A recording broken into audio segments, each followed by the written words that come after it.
आप सभी भक्तजनों, प्रेमियों, साधु संतों से मेरी हाथ जोड़ के विनती है कि ऐसे सत्य वीडियो को आगे से आगे शेयर करें ताकि पूरा समाज पाखंड से दूर हो जाए। सत साहेब जी, साधु सत साहेब, सत साहेब, सत साहेब, सत साहेब। जय सतगुरु साईं अरुण जी महाराज को कोटि कोटि प्रणाम। जय सतगुरु कबीर साहिब जी को कोटि कोटि प्रणाम। आप सभी भक्तजनों, प्रेमियों, साधु संतों को मेरा कोटि कोटि प्रणाम। सत साहेब और पूरी मानव जाति को मेरा कोटि कोटि प्रणाम। सतगुरु कबीर साहिब को कोटि कोटि प्रणाम, नानक साहिब जी को कोटि कोटि प्रणाम, रविदास जी महाराज को कोटि कोटि प्रणाम, बाबा रामदेव गोसाई मेघवाल जी को मेरा कोटि कोटि प्रणाम, भगवान बुद्ध को मेरा कोटि कोटि प्रणाम। सत साहिब, वंदे मातरम, जय भारत माता, जय पृथ्वी माता। सत साहिब। तो भक्तजनों, प्रेमियों, आज जो हम बात करेंगे वो कुछ आपको तो पता ही है। सतगुरु कबीर साहिब के नाम से तरह तरह के पंथ बने हुए हैं और उन पंथों में तरह तरह के मंत्र जाप दिए जाते हैं और भक्ति करवाते हैं, मंत्रों से भक्ति करवाते हैं, तरह तरह के काल्पनिक तरीके बताते हैं, देवी देवता बताते हैं, काल्पनिक है, और स्वर्ग बताते हैं, नरक बताते हैं कि कहीं स्वर्ग कहीं और है, नरक कहीं और है, सतलोक कहीं और बताते हैं, सार नाम कोई और है, सतनाम कोई और है, आदि नाम कोई और है, नी अक्षर नी तत्व कोई और है, अलख लोक कोई और है, नामी लोक कोई और है, तो अगम लोक कोई और है। ये क्या है? ये काल्पनिक नाम, तरह तरह तरीकों से भरमाए हुए नाम। तो भक्तजनों, प्रेमियों, जो हम आज बात बताएंगे वो कबीर साहिब के कुछ तथ्यों पर, बोली गई वाणियों पर हम बताएंगे आपको। पहली बात तो यह है कि भक्तजनों, प्रेमियों, आप चाहे मेरी बात को माने या ना माने वो एक अलग बात है, लेकिन हम जो बताएंगे वो अध्यात्म और विज्ञान दोनों ही मेरी बात खरी उतरेंगी।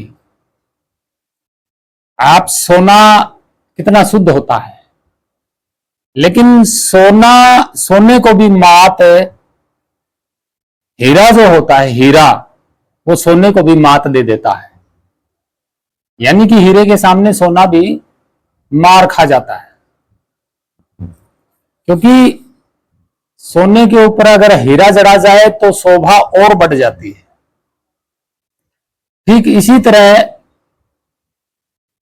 जो बात हम बताएंगे आपको वो हीरे की तरह क्लियर होगी, चाहे वो अध्यात्म में हो चाहे वो विज्ञान की ओर से।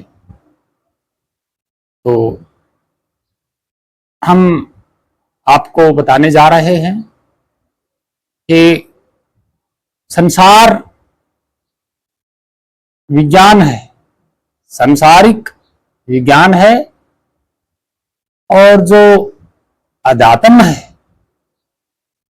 वो परम स्वरूप का है। तो इन दोनों ही बातों में मैं आपको बताऊंगा तो झूठ नहीं मिलेगा। अगर आप बुद्धि और विवेक से विचारोगे तो आपको झूठ नहीं मिलेगा। तो कुछ कबीर साहिब के कुछ वाणियां हैं जो हम आपको पढ़ के बताएंगे और उनका भेद भी खोलेंगे। देखिए, ये आप कबीर बीजक देख रहे हैं, ये बहुत पुराना बीजक है। हालांकि हम ये नहीं कहेंगे कि ये कबीर साहिब ने लिखा है, नहीं। और ये है अनुराग सागर, आप देख रहे हैं, बहुत प्राचीन है। लेकिन हम ये नहीं कहेंगे कि ये दोनों किताबें कबीर साहिब ने लिखी है, नहीं। हाँ, कबीर साहिब की वाणियां लोगों ने छापी हैं, पेज पर छापी हैं, प्रिंटिंग प्रेस से छापी हैं, ये सत्य है। अब पता नहीं कितने कवि हुए हैं जिन्होंने ये टीकाकरण किया है, फिर अनुवाद किया है, फिर छापे गए हैं। कोई अवधी भाषा में छाप देता है, कोई ब्रज भाषा में छाप देता है, कोई किसी भाषा में छाप देता है, कोई हरियाणवी, राजस्थानी, कोई पंजाबी में छाप देता है, कोई भोजपुरी में छाप देता है। तो ये क्या है, ये अपने अपने तौर तरीके के शब्द होते हैं। कवि किसका नाम है पहले मैं बता देता हूं। संत कवि होते हैं वो काल्पनिक बातों को नहीं लिखते कभी भी, ये ध्यान में रखना। संत जो कवि होते हैं, संत कवि जो होते हैं, भक्ति कवि जो होते हैं, संत कवि, वो कभी भी अध्यात्म मार्ग में काल्पनिक बातों को नहीं लिखेंगे, दुनिया को उलझाने के लिए बातों को नहीं लिखेंगे। वो वही बातें लिखेंगे जो है, जो सत्य है, जो आज भी है तो उस जमाने में भी था। वो दो बातें लिखते हैं, संसारिक, आध्यात्मिक। संसार में आज है या नहीं है, और जो पहले था वो आज है या नहीं है, इन दो बातों पे आधारित होता है संतों की बात। चलिए आगे और बताएंगे कुछ। दूसरा ये होता है कि कवि जो होता है, कवि दो तरह के होते हैं, एक अध्यात्म कवि होता है, संत कवि होता है। एक होता है काल्पनिक बातों को बढ़ा चढ़ा के लिख देना, वो काल्पनिक कवि होता है। वो काल्पनिक कवि की जो कल्पना है वो बहुत ऊंची होती है, मन की कल्पना। वो कुछ भी लिख सकता है और दुनिया के सामने पेश कर सकता है। हालांकि जो काल्पनिक कवि बातें लिखता है, कोई कविताएं लिखता है, उसका इतिहास नहीं होता है, ये ध्यान में रखना। विद्वान लोग ही तो कवि होते हैं, तो वो कुछ भी लिख देते हैं अपनी कल्पना के अनुसार कि ऐसा होता होगा, ऐसा होता होगा, ऐसा हुआ होगा, ये सोच सोच के लिख देते हैं। तो आप क्या करोगे, उनको सत्य मानोगे? तो ऐसी ही बातों पर आप सत्य मान के चले जा रहे हो, इसलिए तो अंधभक्त बने बैठे हो, इसलिए तो अपने आप को नहीं जान पा रहे, उस परम स्वरूप को नहीं जान पा रहे। यही तो सत्य है। चलिए शुरू करते हैं, और बहुत सारी आज बातें बताएंगे आपको कि कौन लोग झूठ बोल रहे हैं, कौन लोग सच बोल रहे हैं। तो शुरू करते हैं। पहले हम बीजक की पढ़ेंगे, आपके सामने ही पढ़ रहा हूं।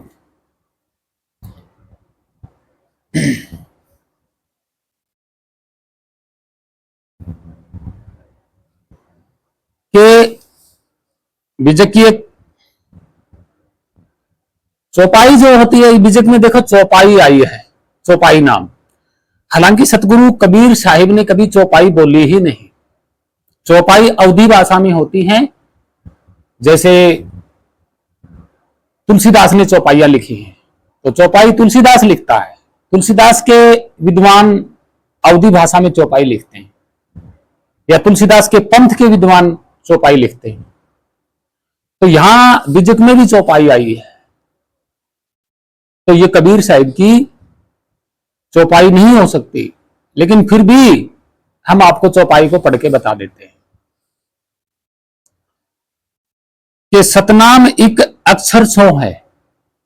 सतनाम एक अक्षर सो है,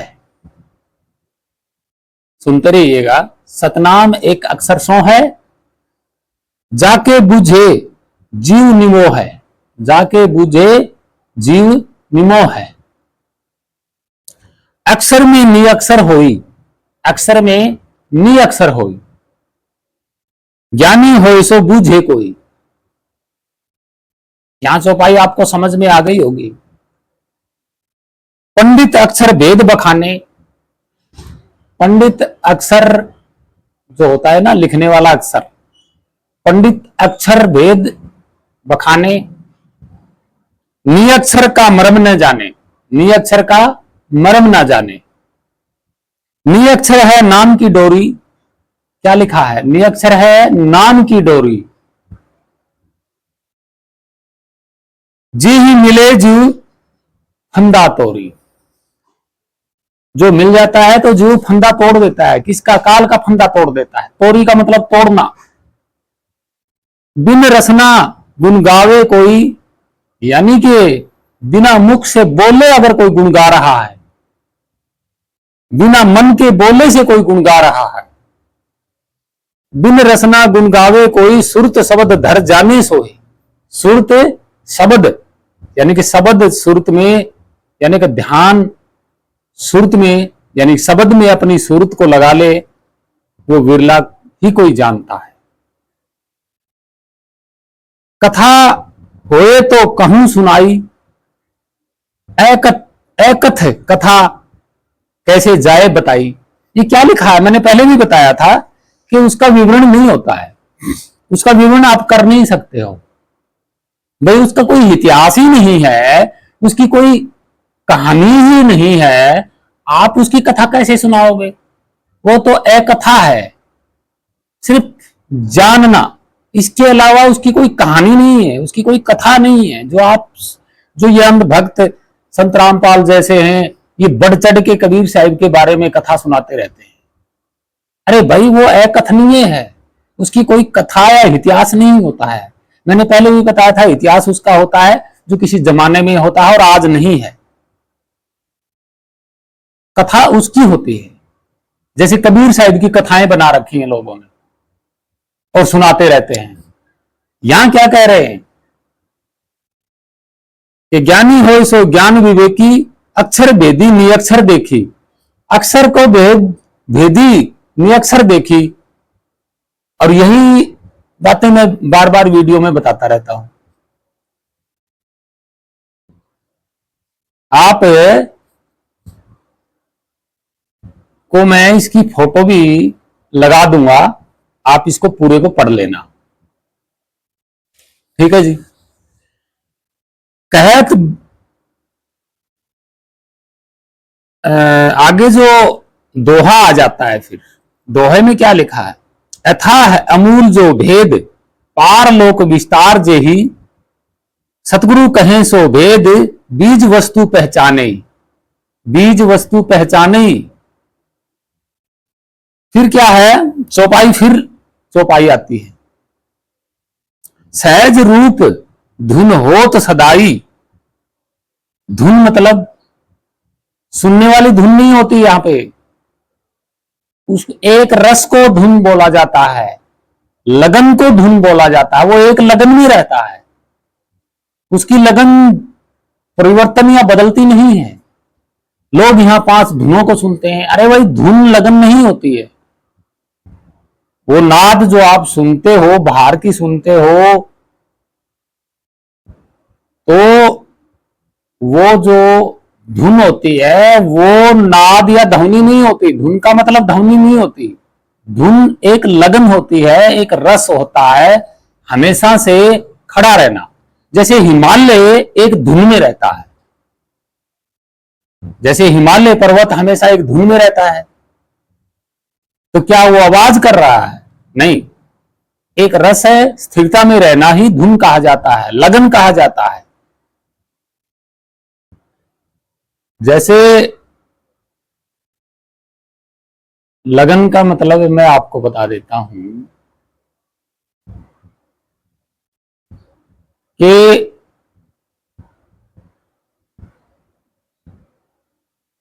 कोई जीव जंतु हो सकता है जो एक ही लगन में चलता रहता है, अपनी ही धुन में चलता रहता है। कोई भी देख लो, मतलब कहने का यही है, धुन के मतलब आवाज नहीं होती है, ठीक है। जैसे कोई बल्ब जल रहा है, ठीक है, जब तक लाइट रहेगी तब तक बल्ब अपनी धुन में रहेगा, अपनी लगन में रहेगा, एक रस में रहेगा। इसको बोलते धुन। सुनने वाली आवाज को धुन नहीं बोलते, क्योंकि धुन जो शब्द है ये भोजपुरी का शब्द है। धुन का मतलब लगन होता है। इन पाखंडियों ने धुन को नाद बना दिया, आवाज बना दी। नहीं भाई, धुन भोजपुरी शब्द है। फिर क्या है, सहज रूप धुन होत सदाई, सत सुकृत को आसन जाई। सत सुकृत ये कबीर साहिब का नाम नहीं है, सत सुकृत का मतलब होता है जो सत्य है वो आदि अनादि काल से एक ही सूरत में रहता है। सुकृत का मतलब यही होता है कि आदि अनादि काल से एक ही सूरत में रहता हो, एक ही स्वरूप में रहता हो, और जो जिस सूरत में जिस स्वरूप में कबीर साहिब के जमाने में था तो वो आज भी वैसा ही उसी सूरत उसी स्वरूप में है। उसको बोलते हैं सत्य सुकृत। इन्होंने सत्य सुकृत मंत्र बना लिया। ये क्या है? पाखंड तो है, क्योंकि भाई शब्दों की पहचान नहीं है, यही नहीं पता कौन सा शब्द जो कबीर साहिब ने बोला है वो किस क्षेत्र का शब्द है, ये नहीं पता। इसलिए ये भटक रहे हैं, खुद भी भटक रहे हैं, दूसरों को भी भटका रहे हैं। फिर क्या है? अगम चढ़े जो चिन्हे कोई, धरती सुरती सो गगन समोई। क्या है? धरती सुरती सो गगन समोई। अब ये जो धरती और सुरती का अर्थ क्या है? हम जो रह रहे हैं वो धरती नहीं बोल रहे हैं, ये इस धरती को बोल रहे हैं, इस शरीर वाली धरती को बोल रहे हैं, क्योंकि यहां तक पृथ्वी है। मैंने बताया था पहले कि भी यहां तक तो पृथ्वी का वासा है। 7 लोक जो बोले गए पृथ्वी का वास है। अब ऊपर गगन समोई, तो गगन तो ऊपर है ना, तो इसीलिए पृथ्वी और गगन के बीच में ये सुरती है। यहाँ पे हमारा मतलब हमारा ध्यान जो है गगन और पृथ्वी के बीच में हमारी सुरती है। इसका मतलब ये बनता है तारी 10वें द्वारे लागी, तारी 10वें द्वारे लागी।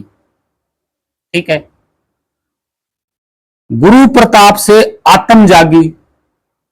वो जो आपकी तार, तारी का मतलब तार होता है, तारी का मतलब तार होता है, सूक्ष्म तार, ध्यान तार।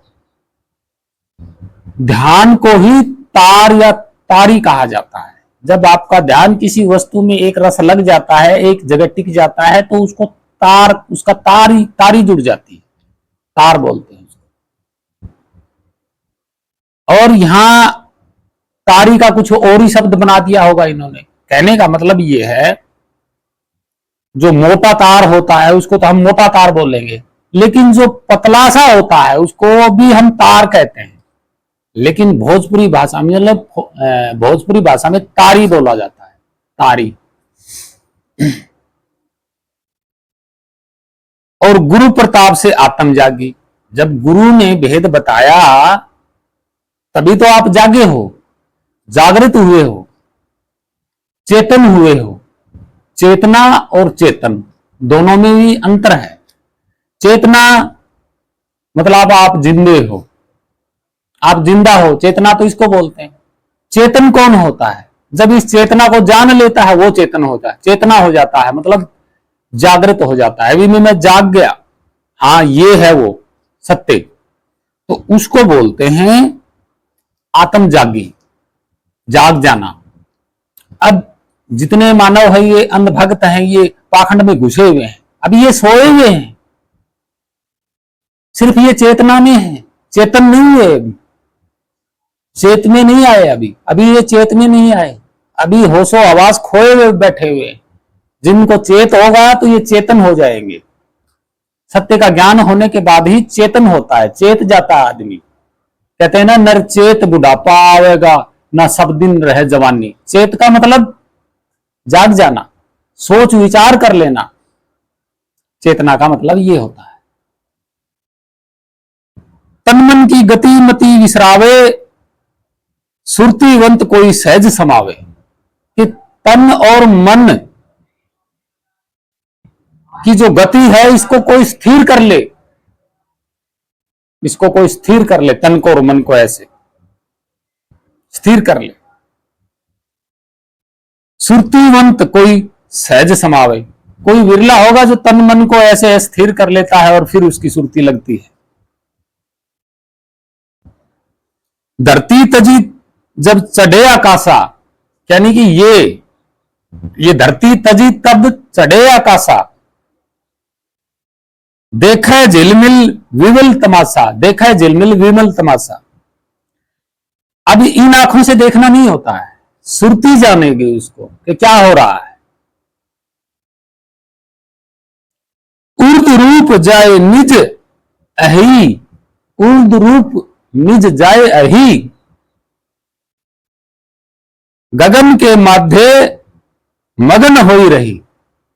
जब आपका जो रूह है, ध्यान सुरत, जब वहां उर्द, इर्द उर्द बोलते हैं ना, उर्द, उर्द मानी ऊपर, उर्द मानी ऊंचा, तो उर्द में जाती है तो गगन के माध्य या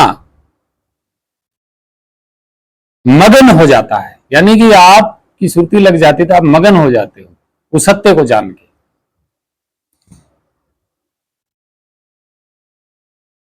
तो आगे फिर लिखते हैं, सहज सुन के आगे तीन लोक के पार, जहां निशान बजा वही शब्दन की झनकार। शब्दन की झनकार, झनकार का मतलब भी आवाज नहीं होता है, धुन और झनकार दोनों ही एक होते हैं, इसका भी कोई वो नहीं होता है, आवाज नहीं होती। झनकार का मतलब आवाज नहीं होती है, बिल्कुल भी आवाज नहीं होती है झनकार का मतलब। इसके बारे में हम फिर बताएंगे आगे। वैसे मैं बता देता हूं, झनकार का मतलब आवाज नहीं होती है। झनकार का मतलब जूझना, जैसे कोई जूझ रहा है, जैसे जूझ रहा है लेकिन आवाज नहीं हो रही, लेकिन जूझ रहा है, इसी को बोलते हैं। कंपन, कंपन की आवाज नहीं होती है लेकिन कंपन होती हुई नजर आ जाती है, उसी को बोलते हैं झनकार। ये अलग अलग अपनी अपनी भाषाओं के शब्द हैं। तो भक्तजनों प्रेमियों, आप लोगों ने ये सुना, और अब आप उठाते हैं अनुराग सागर। अनुराग सागर क्या कहता है? तो जो मैंने ये वाणी पढ़ी है, ये बिल्कुल सत्य वाणी है, पूरा बताएंगे अभी, आप वीडियो को देखते रहिएगा। तो आप देख रहे हैं अनुराग सागर, उठा देते हैं इसके भी पेज अनुराग सागर के, ये देख लीजिए आप, और ये देख लीजिएगा अनुराग सागर, तो पढ़ के बता देते हैं आपको। तो ध्यान से सुनना कि कितना अंतर है, क्या सही है क्या गलत है, फिर पूरा का पूरा बता देंगे हम आपको कि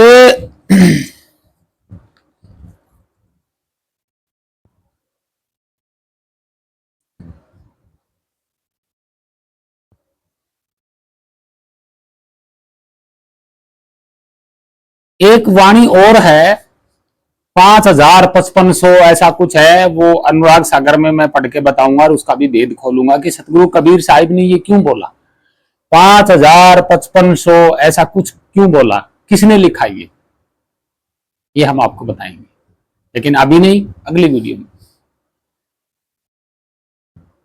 इस पे लिखा है,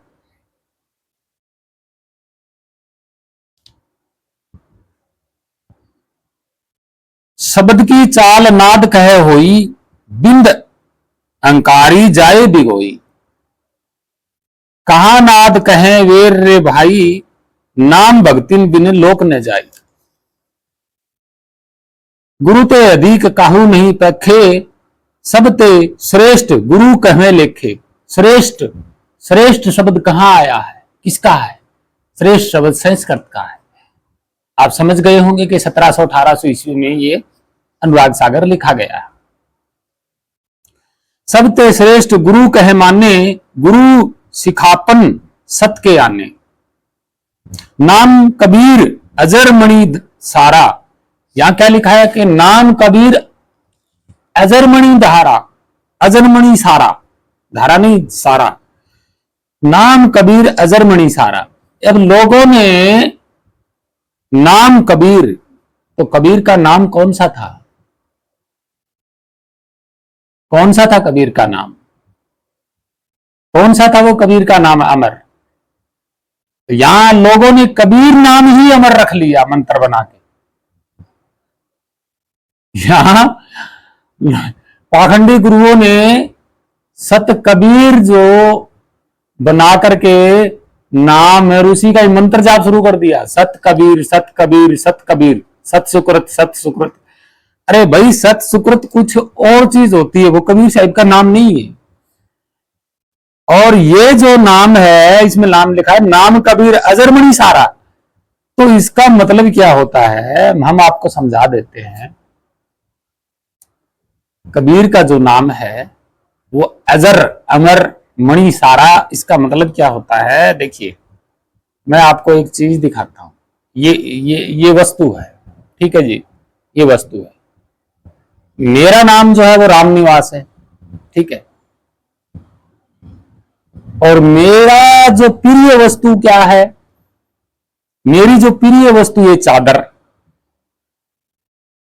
समझाने का तौर तरीका बता रहा हूं मैं कि मेरा नाम तो रामनिवास है और मेरी प्रिय वस्तु मेरी चादर है। भाई मेरी चादर, तो यहां क्या उत्पन्न हुआ? लोग क्या कहेंगे कि रामनिवास का प्रिय नाम क्या है? तो क्या वो मेरे नाम का मंत्र बनाएंगे? नहीं, मेरा नाम प्रिय चादर था। अब मैं लिखूंगा कोई कविताई कि मेरा नाम प्रिय, तो इसका मतलब रामनिवास नाम प्रिय नहीं है। जिससे मुझे लगन लगी, जिस नाम से मुझे लगन लगी, वो मेरा प्रिय नाम है चादर। मान लीजिए मैं एग्जांपल दे रहा हूं कि चादर मेरी प्रिय नाम है, चादर मेरा प्रिय शब्द है, ठीक है, और मेरा नाम रामनिवास है। अगर मैं किसी कविताई में लिखूंगा या फिर कोई दूसरा कवि लिखेगा, तो दूसरा कवि क्या लिखेगा कि रामनिवास नाम प्रिय, रामनिवास का नाम प्रिय मणिधारा मणि सारा। अब मेरा नाम तो उसने मेरा नाम लेके कहा है ना, लेकिन मेरा नाम कौन सा था? चादर। तो लोग क्या कहेंगे? रामनिवास की चादर, रामनिवास की चादर, रामनिवास की चादर। रामनिवास की प्रिय, प्रिय नाम क्या था? चादर था। यह भाव यहां उत्पन्न होता है। हालांकि कबीर का जो नाम था, जो कबीर जिससे प्रेम करते थे, वो नाम कबीर का प्यारा था और वो ही नाम अजर अमर अविनाशी है। अब कबीर का जो प्रिय नाम था, कबीर का जो रियल में अजर अमर अविनाशी जो सत्य नाम था, वो लोगों को पा नहीं रहा, तो लोगों ने कबीर को ही प्रिय नाम बता दिया। भाई कबीर जो नाम है उसी को प्रिय नाम बता दिया। हालांकि जो कबीर जिससे प्रेम करते थे वो नाम किसके पास है? हो गया ना उल्टा। भी मेरा नाम चादर है प्रिय, और दूसरे कवि क्या लिखेंगे कि रामनिवास का नाम प्रिय कौन सा था? अब लिखने वालों को पता नहीं है, उन्होंने सीधा ही ठोक दिया कि रामनिवास का प्रिय नाम। इसी तरह कबीर का प्रिय नाम अजर अमर सारा। तो कबीर जी का जो समय का नाम है उसकी बात नहीं हो रही यहां पे। कबीर जी को जो अच्छा लगता था, कबीर जी जिससे प्रेम करते थे, वो नाम जानना है हमने, वो नाम ढूंढना है। तो ठीक इसी तरह ये नाम यहां आ गया और इन पाखंडी लोगों ने बना लिया। यही नाम तुम हंस उबारा। अब ये आ गया ना कि नाम कबीर अजर मणि सारा, यही नाम तुम हंस उबारा। इसका मतलब मैं समझा देता हूं, मेरे पे लेके समझा देता हूं भाई। मैं मान लीजिए ये चादर है, चादर नाम, ये चादर है तो चादर ही इसका नाम है, ये चादर भी है, यानी कि दोनों ही एक है। ये नाम भी इसका चादर और है भी ये चादर, अलग अलग नहीं हुए। तो क्या है, यही चादर है, यही वो चादर नाम है, ये समय चादर ही चादर नाम है। अब ये मेरे को प्रिय लगती है, मैं इससे प्रेम करता हूं, और इसी को देख देख के मैं, मतलब इसी को जान के मैं मुक्त हो गया, एग्जाम्पल के तौर पे। अब ये चादर नाम मेरा है, इसी से मैं पा करके मुक्त हो गया। ठीक ठीक इसी तरह नाम कबीर अजरमणि सारा, यही नाम तुम हंस उबारा। जो कबीर का जो नाम है अजर अमर, जिस तरह मेरा नाम अजर अमर ये है, मेरे को अच्छा लगने वाला, प्रिय लगने वाला चादर, ठीक इसी तरह कबीर साहिब को भी प्रिय लगने वाला, अच्छा लगने वाला और अजर अमर अविनाशी जो नाम था कबीर जी का, वो नहीं पाया। वो जो कोई पाएगा तो हंस उबर जाएगा। उबर का मतलब मुक्त हो जाएगा, आबाद हो जाएगा, आजाद हो जाएगा। जो जीव नाम हमारो गहिए, इसमें लोगों ने यहां उल्टा बना दिया यहां पे। अब मैं कहूंगा मेरी कविताई में,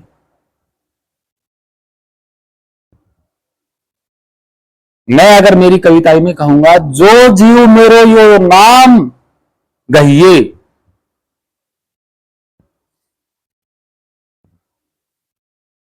ताके हृदय धोखा ना रहिए। उसके हृदय में धोखा नहीं रहता। फिर आगे ना वही बात। अगर मैं लिखूंगा कविताई मेरी, तो मैं क्या कहूंगा, जो मेरा नाम जीव गहिए, और फिर मन के अंदर धोखा ना रहिए। मतलब यहां कबीर जी को, यहां इस वाणी में कबीर जी को उल्टा ले लिया। क्या ले लिया, जो जीव नाम हमारो गहिए, ताके हृदय धोखा ना रहिए। लोगों ने क्या बना लिया यहां पे, कबीर जी का जो नाम था, जिससे कबीर जी प्रेम करते थे, वो नाम तो ले नहीं रहे।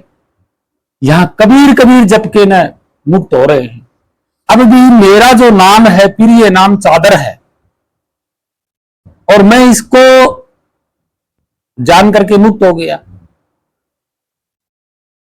अब लोगों ने क्या, एक एग्जाम्पल, अब लोग क्या करेंगे कि मेरा रामनिवास नाम जब जप के मुक्त होना चाहते हैं, तो ये नहीं है, इसमें ये चीज नहीं लिखी हुई। कबीर जी ने कहा है कि जो मेरा प्रिय नाम है उसको जपना है, हालांकि शरीर वाला नाम नहीं जपना है। ये समझाया है यहां पे अनुराग सागर में। जिस तरह मेरा नाम ये चादर है, तो ये चादर तो कोई लेगा नहीं, चादर नाम तो कोई लेगा नहीं। मेरे शरीर वाला नाम है रामनिवास, रामनिवास उसको लेके जपते रहेंगे, जो कि मैंने इसको पाके मुक्त हुआ हूं। मैं, लोग मेरा नाम जप जप के ना मुक्त हो रहे। तो मेरा नाम कौन सा है, मेरा नाम ये है जो मैंने पाया है, मेरी चादर, मेरा नाम, जैसे मेरी वस्तु। तो लोगों ने यहां उल्टा ले लिया। तो कबीर जी का, जो कबीर जी कह रहे हैं ना, जो निज नाम हमारो गइये, जो जीव नाम हमारो गइये, तो हमारो नाम कौन सा है, कबीर थोड़ा ही है। कबीर ने जो पाया है वो कबीर जी का नाम है, ताकि हृदय धोखा ना रहिए। कोटिन दगा काल जो करिए, कहीं कबीर नाम ते ही तरिए। तो क्या कह रहे हैं यहां कबीर जी, क्या कह रहे हैं, कबीर नाम से नहीं, किसी और नाम की ओर इशारा कर रहे हैं। कली यही नाम प्रताप धर्मणी, हंस छूटे ही कालते। अब आगे भी और बता रहे हैं हम कि अनुराग सागर का जो अर्थ है वो लोग उल्टा उल्टा लेकर के पढ़ा रहे हैं, मंत्र जाप करवा रहे हैं। कबीर जी का नाम जो है प्यारा, वो कोई और नाम है। शरीर वाले नाम को जब जपने से मुक्ति नहीं होगी। कबीर जी ने जो पाया है उस नाम को। अब मैंने ये चादर पाई है तो लोग क्या कहेंगे कि राम निवास की चादर, राम निवास की चादर। चादर ये नाम है और इसका भेद किसी को है नहीं कि रामनिवास ने कौन सी चादर ढूंढी। तो लोग क्या कहेंगे, क्या लिखेंगे, रामनिवास का नाम, रामनिवास की चादर। कौन सी चादर, कौन सा नाम? तो क्या रामनिवास का नाम ही जपेंगे? रामनिवास ने जो पाया उस नाम को नहीं जपेंगे? तो ये जो लिखा गया है ये समझाने के लिए लिखा गया। कोई बिरला भक्त ऐसी बातों को समझता है। आगे लिखा है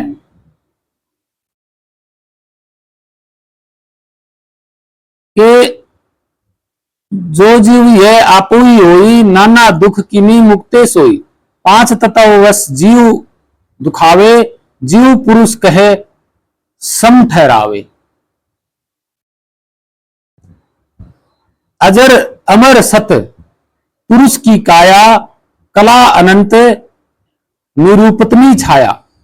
देखिए यहां क्या कला, क्या मतलब है कला का, मैं समझाऊंगा आगे। पहले ऐस यमदूत खंडी दे चाही, थापे जीवही पुरुष यह आही। तिल सागर झारी निज देखी, धोखा गए निअक्षर लेखी। बिन दर्पण दर्शे निज रूपा, धर्मणी है गुरु गम्य अनुपा। देखिए बिन दर्पण, बिन शीशे अपना ही रूप देखो। या क्या लिखा है, लोग संसार में अपना शीशा लेकर रूप देखते हैं, लेकिन यह क्या है, बिन दर्पण अपना रूप देखो। ये बात सत्य है, झूठ नहीं है, लेकिन समझने वाले इसको उल्टा लेके चल पड़ेंगे। तो आगे और भी है।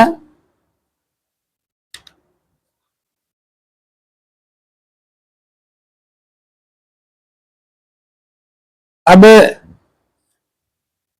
आगे और भी लिखते हैं।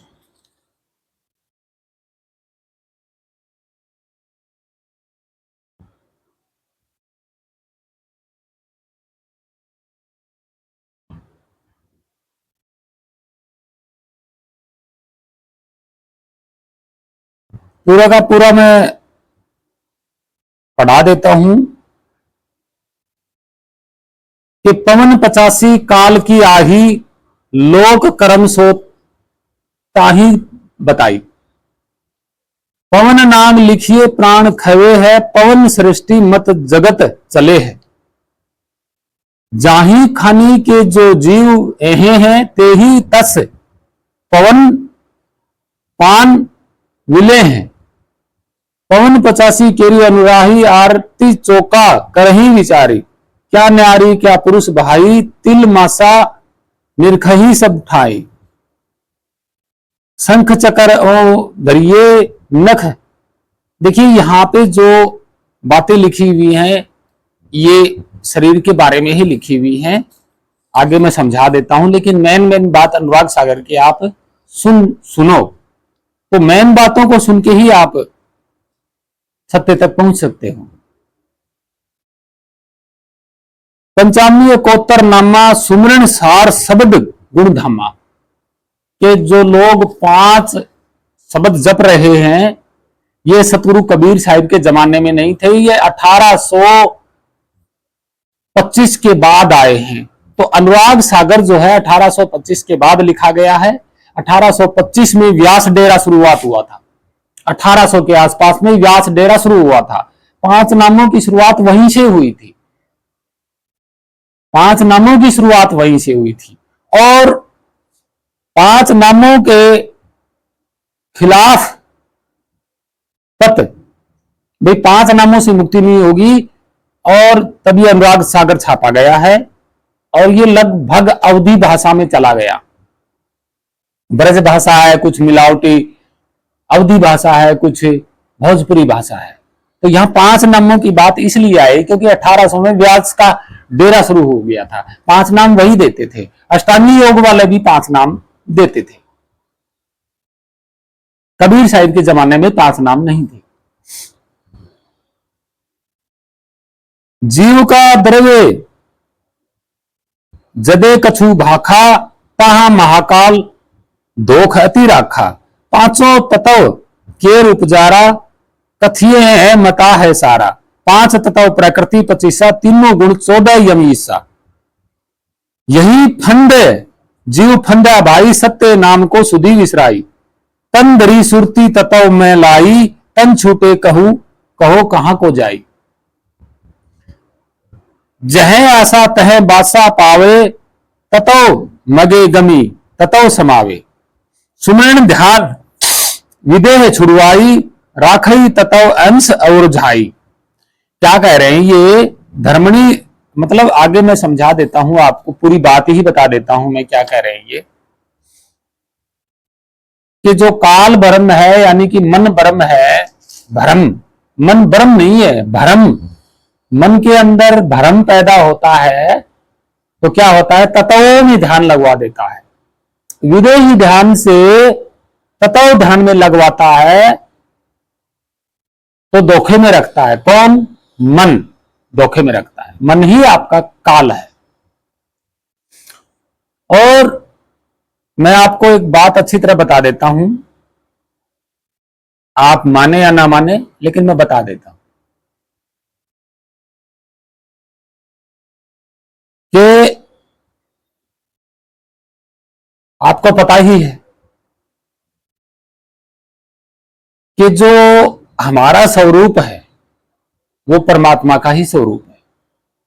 इस शरीर के अंदर जो हमारा स्वरूप है वो परमात्मा का ही स्वरूप है। और जो परमात्मा का स्वरूप है वो विद्यमान यहां है। स्वयं परमात्मा का जो स्वरूप है वो विद्यमान यहां है। अब आने जाने की जरूरत किसको है? किसी को नहीं।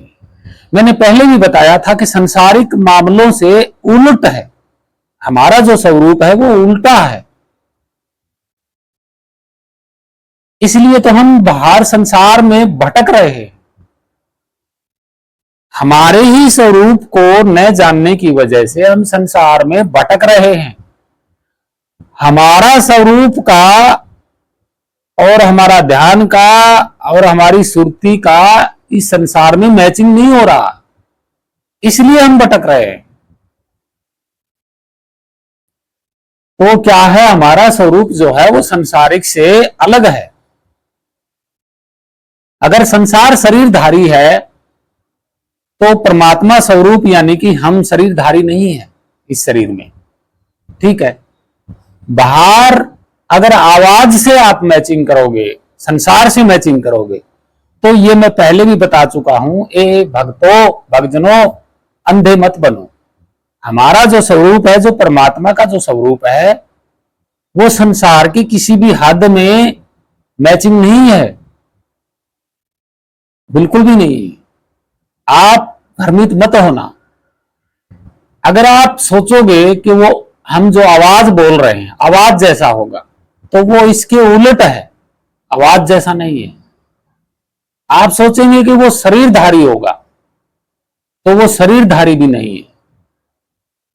आप सोचोगे कि वो किसी रंग रूप जैसा होगा, रंग जैसा होगा, तो वो रंग जैसा भी नहीं है। आप सोचोगे किसी प्रकाश जैसा होगा, तो वो प्रकाश जैसा भी नहीं है। आप सोचोगे कि पेड़ पौधे में मिलता जुलता होगा, तो वो पेड़ पौधे में भी मिलता जुलता नहीं है। तो बताइए आप कहां मैचिंग करोगे उसकी? भाई वो है ही उलट। संत रामपाल जैसे कह रहे हैं कि परमात्मा स्वयं आता है, तो इस संसार में, इसका मतलब संसार से मैचिंग हो गया,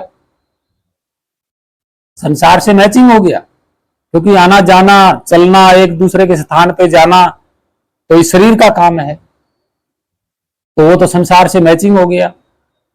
फिर वो परमात्मा का आएगा भाई? नहीं। आप सोचोगे कि उसके टुकड़े हो सकते हैं, या हम किसी भी चीज के टुकड़े कर देते हैं, तो उसके टुकड़े नहीं हो सकते। या अग्नि जल वायु एक दूसरे के विरोधी हैं। जैसे अग्नि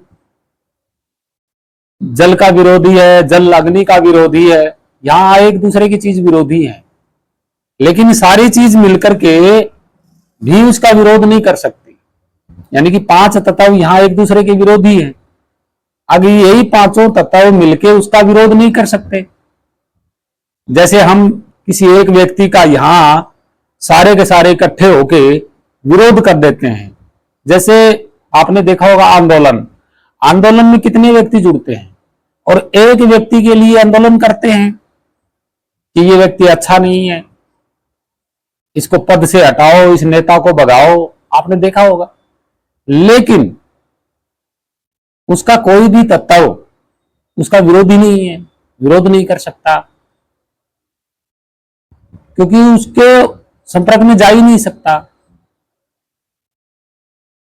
दूसरा, यहां आप आवाज बोलते हो तो वो आवाज नहीं बोलता है, यानी कि हमारा स्वरूप आवाज नहीं बोलता है, इस शरीर के माध्यम से आवाज आ रही है।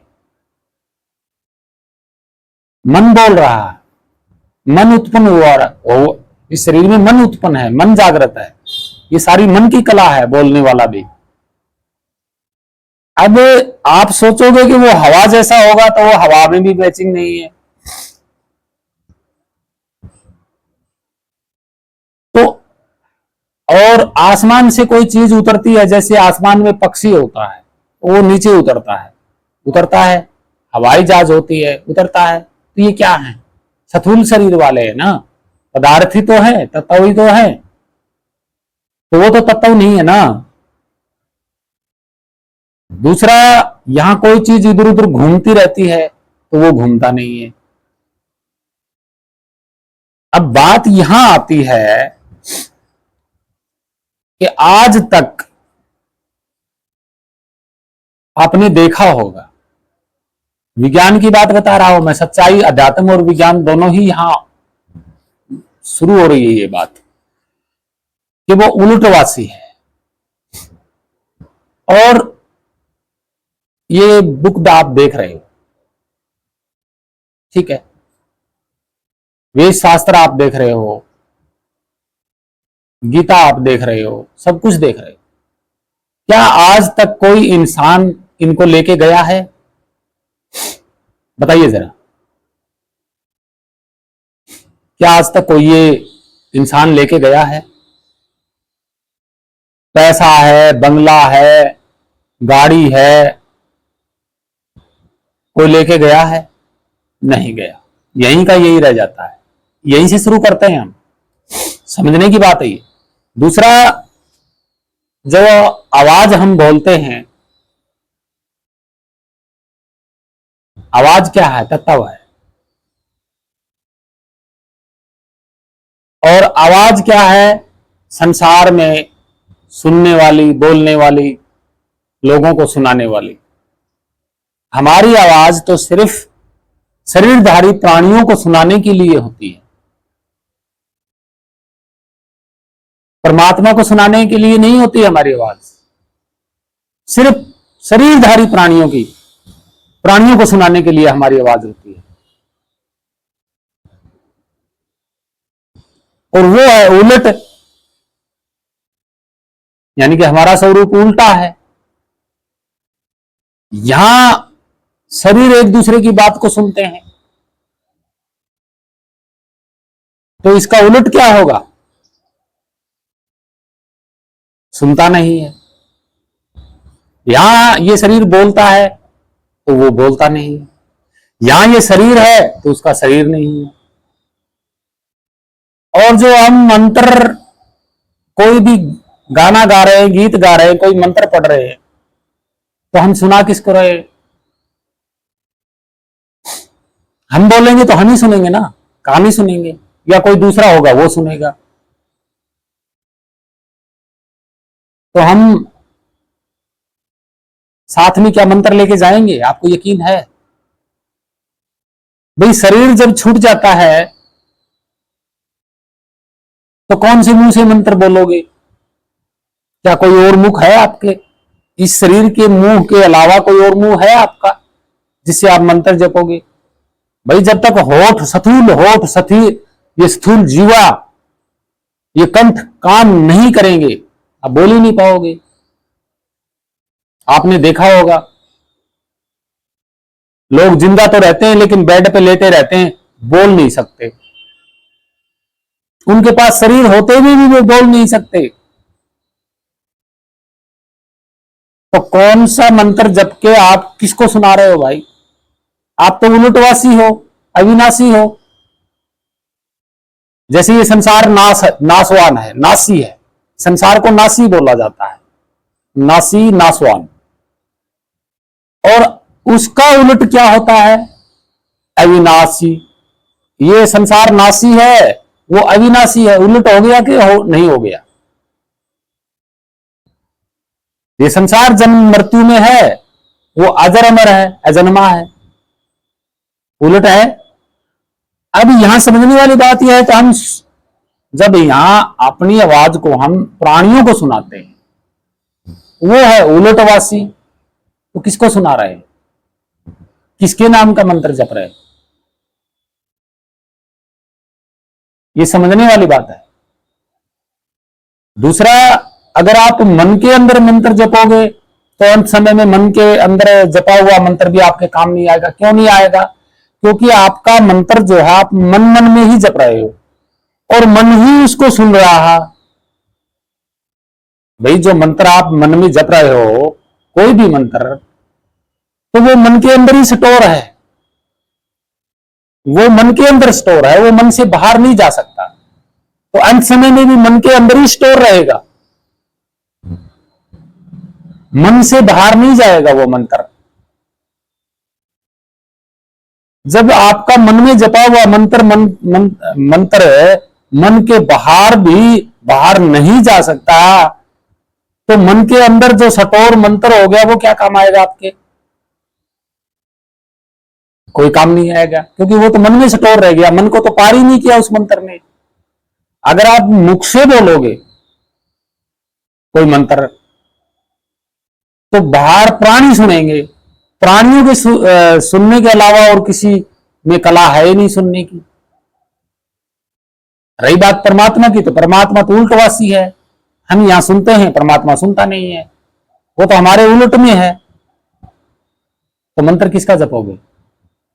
किसका मंत्र मन में जपोगे? मन में जपोगे तो मन में सटोर रह जाएगा, मन को पार नहीं कर पाएगा, क्योंकि मन में रहेगा मंत्र। तो आप बार बार 108 बार मंत्र जाप करोगे, जैसे मन की बात है, जैसे आपने 108 बार मन में कोई भी मंत्र जाप कर लिया, तो वो तो मन में ही स्टोर है ना, मन से बाहर तो नहीं गया।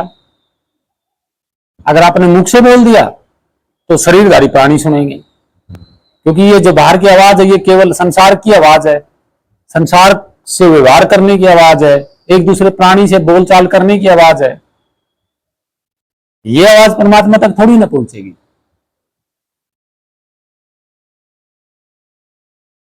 तो बताइए आप कौन से मंत्र से मुक्त हो पाओगे? दूसरा, मंत्र बनाए किसने? जब वही वो आता जाता नहीं है, वो बोलता नहीं है, वो सुनता नहीं है, वो उसका शरीर नहीं है, वो किसी को दिखाई नहीं देता है, तो उसने मंत्र कैसे बना दिए? उसने मंत्र कैसे बना दिए भाई? कौन सी भाषा में बना दिए हैं? तो ये क्या लोग क्या फैला रहे हैं? पाखंड फैला रहे हैं। अब आगे चलते हैं। जब वो हमसे उलटवासी है तो ये शरीर और इसकी शरीर की आंख, इस शरीर के कान, इस शरीर का मुंह, इस शरीर की नाक और ये शरीर और इस शरीर के हाथ उस तक पहुंच ही नहीं सकते कभी। मुंह का मतलब मुंह की आवाज नहीं पहुंच सकती, कान का मतलब उसको सुन नहीं सकते, आंख का मतलब उसको देख नहीं सकते, नाक का मतलब उसको सूंघ नहीं सकते, हाथों का मतलब उसको पकड़ नहीं सकते। तो उलटवासी है या नहीं है? मन कैसे पकड़ लेगा उसको? मन भी तो आपसे ही उत्पन्न हुआ है। तो लोग क्या कर रहे हैं? यहाँ पे पाखंडी तो फैला रहे हैं। तो भक्तजनों प्रेमियों, ऐसा नहीं है जो ये बता रहे हैं। बात समझने की है। यहां हम झूठ नहीं बोल रहे, आपको संसार और अध्यात्म दोनों की बात बता रहे हैं कि भी आज तक ये शरीर यूं का यूं रहा है, तो क्या कोई चीज इस जीव के साथ गई होगी? आवाज जीव के साथ कैसे जा सकती है, बताइए जरा। मन छूट जाता है यहीं पे, शरीर छूट जाता है, सब कुछ छूट जाता है, सब कुछ छूट जाता है। शरीर छूटने के बाद लोगों की भाषा ही नहीं सुन सकता बिना शरीर के। जो बाहर लोग क्या बोल रहे हैं उसके बारे में, कौन रो रहा है, कौन हंस रहा है, बिना शरीर के तो सुन ही नहीं सकता। जब वो बिना शरीर के नहीं सुन सकता जीव, तो जीव तो परमात्मा स्वरूप है। तब जब जीव नहीं सुन सकता किसी की आवाज, तो परमात्मा कैसे सुनेगा भाई? तो इसीलिए मैं कह रहा हूं जीव उलटवासी है। आप भ्रमित ना हो इन पाखंडी धर्मगुरुओं के चक्कर में। आप अपना नाम ढूंढिए, अपना स्वरूप ढूंढिए।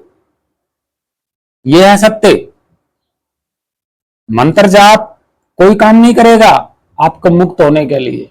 आपको मुक्त सिर्फ और सिर्फ आप ही का स्वरूप आपको मुक्त करा सकता है। वही है सत्य। वो क्या है? नी अक्षर नी तत्व, शब्द स्वरूप, आदि नाम, सत्य नाम, सार नाम, सत्य नाम, सार शब्द, शब्द स्वरूप, नी अक्षर नी तत्व, विदेही स्वरूप, वो आपका स्वरूप है। उसको जानना है। जब उसको जान जाओगे तो आपको पता भी चल जाएगा कि हाँ ये मेरा नाम है, ये भाषा है। मुख से तो उसको अका है, वो तो अकथनीय है, उसकी तो कोई कथा ही नहीं है, उसकी तो कोई कहानी नहीं है, उसका कोई इतिहास नहीं है, उसका कोई इतिहास नहीं है। अका कथा मैंने पहले भी बताया था ना। बिन रसना गुण गावे कोई सुरत शब्द धर जाने सोई। जो सुरत और जो अपनी सुरत को शब्द में धरता है वही जानता है। यहां बोलने का और सुनने का कोई महत्व ही नहीं है। और कथा होए तो कहूं सुनाई, अकथ कथा कैसे जाए बताई। वही वो तो अकथ है, कहा ही नहीं जा सकता। और यहां लोग तरह तरह के कहानियां बना रहे हैं कि प्रकट हुए थे, मैं सतलोक पहुंचा। ये क्या है? कथा ही तो है, कहानी तो है या भ्रमित करने वाली? क्या किसी पहली बात तो यह है कि देखो यहां ना ही तो किसी ने नरक देखा है। नरक और स्वर्ग का महत्व मैं अगली वीडियो में बताऊंगा। देखिए कोई अलग से लोक नहीं है, ना तो नरक है ना स्वर्ग है, ठीक है। और ना ही कहीं अलग से किलोमीटरों पर कोई अलग अनामी, ऐसा कुछ भी नहीं है। अगर है तो ये दिखाते क्यों नहीं है फिर? और हम कह रहे हैं कि ये नहीं है। जो कुछ भी है वो सत्य है, जो भी है वो आपका स्वरूप है। और नरक स्वर्ग कहां लगे हुए हैं? सथूल पे लगे हुए हैं, इस सृष्टि पे लगे हुए, इस सृष्टि में है नरक और स्वर्ग। और नरक स्वर्ग की कल्पना कौन करता है? आपका मन करता है। मन को थोड़ी देर के लिए सुख मिल जाता है तो स्वर्ग में होता है, दुख मिल जाता है तो नरक में होता है। आपके मन की प्रवृत्तियों पे ही तो है सब कुछ लागू है। आपके मन पे ही तो सब कुछ लागू है, आप पे तो कुछ लागू है ही नहीं। आप तो मन के चक्कर में भटक रहे हो बाहर, जो कि ना ही तो आपकी सूरत मैचिंग करती है बाहर संसार में, ना ही आपका ध्यान मैचिंग करता है, ना आपका स्वरूप मैचिंग करता है। यूं ही खाम खा भटक रहे हो, लोगों की भ्रमित बातों में आप फंसे हुए हो। यानी कि आप शरीर में हो, आप अकथनीय हो, आपका कोई इतिहास या कहानी नहीं है। आप खुद समय मौजूद होते हुए भी अपने आप के स्वरूप को भूले बैठे हो। आप इसमें कौन सा इतिहास है, कौन सी कहानी है? इसमें सिर्फ भूले बैठे हो। तो भक्तजनों, प्रेमियों, साधु संतों, ये थी सच्चाई पूरी की पूरी। और आप सच्चे सतगुरु की शरण में जब तक नहीं जाएंगे तब तक आप यूं ही भ्रमते रहोगे। किसके चक्कर के कारण? पाखंडी गुरुओं के चक्कर के कारण, मन की कल्पनाओं के चक्कर के कारण आप यूं ही इसमें ब्रह्मांड में, इस भव सागर में भटकते रहोगे। ये सत्य है। तो भक्तजनों, प्रेमियों, आशा करता हूं कि ये वीडियो आपको अच्छी लगी होगी और सत्य ज्ञान को आगे से आगे शेयर करते रहें ताकि भ्रम से लोग दूर होते रहें। तो आप सभी भक्तजनों, प्रेमियों, साधु संतों को मेरा कोटि कोटि प्रणाम, पूरी मानव जाति को कोटि कोटि प्रणाम। सत्य मार्ग पे चले,